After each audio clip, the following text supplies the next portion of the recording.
If you're a small business owner, I've got a question for you. When do you think about succession planning? For most of us, it feels like a topic for, someday. It's the finish line, the thing you deal with when you're ready to hang it all up. But what if that's totally backward?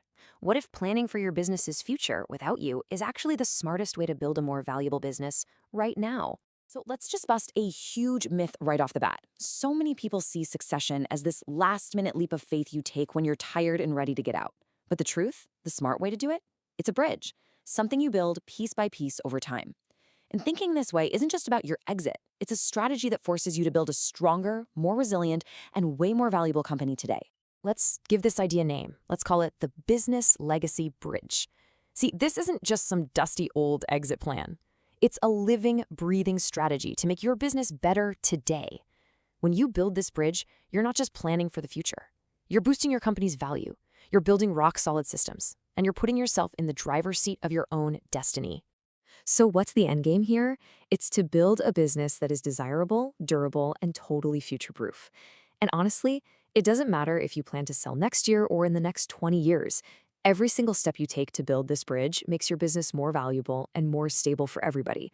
For you, for your team, and for whoever comes next. Okay, so how do we actually do this? It's not one giant, overwhelming project. Think of it as building that bridge, one essential brick at a time. There are 5 of them. We're going to start with a foundation, your vision. Then we'll move to the structure, the people, its overall appeal, and finally, the legal and financial safeguards that lock it all in place. So, let's get started. The very first brick, the absolute foundation of this whole thing, is your vision. It's pretty simple, right? You can't build a bridge if you have no idea where it's supposed to go. And that vision really boils down to this one critical question you have to ask yourself. What's the end game here? Are you trying to build a legacy that stays in the family? Are you thinking of selling to a key employee who helped you build this thing from the ground up? Or are you positioning it for an outside buyer to come in and take it to a whole new level? Your answer to this question is going to shape every single decision you make from here on out. So, your first action steps are pretty clear. Number 1, get all your key stakeholders on the same page. Number 2, go get a professional valuation. You can't figure out where you're going if you don't know where you're starting from. And remember, not all valuations are created equal. The stuff that makes a tech company with recurring revenue valuable is completely different from what makes a manufacturing business with heavy assets valuable. You've got to know your industry. All right, once that vision is crystal clear, it's time to lay down the second brick, strengthening the structure of your business. The goal here is simple, but it is so important. You have to make the business less dependent on the single most important and often most overworked person, you.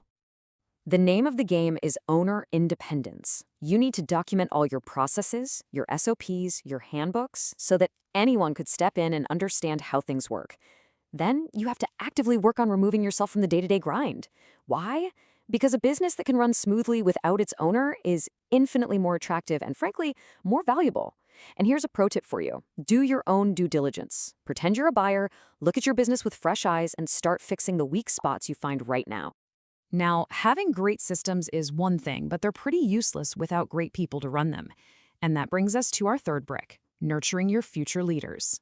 This means you've got to identify those critical roles in your company and start grooming potential successors now, not 5 minutes before you want to leave. Pour into them with training and mentorship. And this is so important. Always have a backup plan. Having more than one capable person ready to step up isn't just a safety net, it's a huge strategic advantage that gives you flexibility and a ton of options down the road. Okay, with a solid structure and capable leaders in place, we can finally focus on brick 4, enhancing your buyer appeal. This is all about making your business absolutely irresistible to whoever is coming next.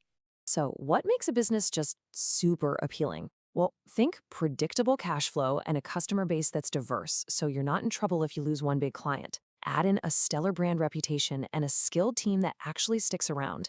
This is also about de-risking the whole thing for a buyer. Clean up those financials, settle any lingering disputes. You're not just prepping for a sale, you're building a fundamentally healthier, stronger company. And that brings us to our final brick, the one that locks everything securely into place. This is all about the legal and financial safeguards that protect your business, your legacy, and of course, you. Now, this part is absolutely not a do-it-yourself project. This is where you bring in the experts. Your attorney's going to help you with critical documents like buy-sell agreements.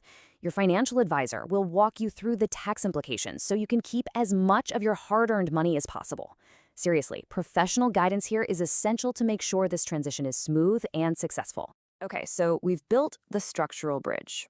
The business is solid, it's ready. But there's another bridge you have to cross, and it's a personal one. We've talked all about the business, but what about you? What about the emotional journey of all this? Look, letting go of a business that you've poured your life, your sweat, your tears into, that is a huge identity shift. It's really important to just acknowledge that you are closing a major life chapter. So the key is to have a plan for your next purpose. What are you going to do with all that time and energy? Whether it's travel, starting something new, or just spending time with family, having a plan for yourself is every bit as important as having a plan for the business. So let's just be crystal clear on the biggest takeaway here. Succession planning is not about reacting to an emergency or being forced into a corner. It is about steady, proactive, strategic action. It's the difference between being forced to sell on someone else's terms and getting to choose your own future. Feeling a little overwhelmed? Don't be. You don't have to tackle this all at once. The journey starts with a single step. Just talk to your advisors, your CPA, your attorney, and get a baseline. Start documenting what you do. It's probably simpler than you think. Work on strengthening your operations to take a little off your own plate. And most importantly, keep coming back to that long-term vision. Every small action you take is just another brick in your bridge. Ultimately, this whole process is about honoring the incredible work you've already put in. Your business is so much more than just a company. It's your legacy. So the only question left to ask is, when are you going to start building your bridge?